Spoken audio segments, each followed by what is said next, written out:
Sir, நாமக்கல்ல ஏழை மக்கள்கிட்ட இருந்து சிறுநீரகம் திருடப்படுறதா நிறைய நியூஸ் வருது. அதை பற்றி உங்களோட கருத்து என்ன சார்? இதை நம்ம எப்படி பார்க்குறோன்னா, ஒரு சிறுநீரக அறுவை சிகிச்சை நிபுணராக, மாற்று அறுவை சிகிச்சை நிபுணராக எப்படி பார்க்குறோன்னா, ஒரு நோயாளி சிறுநீரகம் அவங்களுடைய சொந்தக்காரங்கள்ட்ட இருந்து தான் கொடுக்கணும்.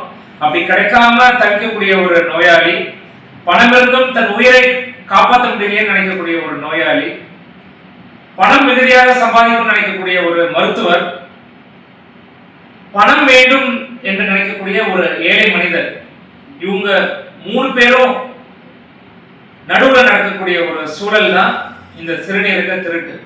யாரையும் தூக்கிட்டு போய் நம்ம சிறுநீரகத்தை எடுத்துட முடியாதுங்க.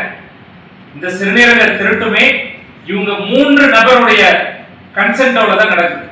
ஏன்னா இது அனைத்துமே இல்லீகல். கேட்பவரும் கொடுப்பவரும் செய்பவரும் 3 பேர் செய்வதும் தவறு. இது ஒரு இல்லீகல் அப்படின்றது தான் என்னோட கருத்து. ஸ்டாப்.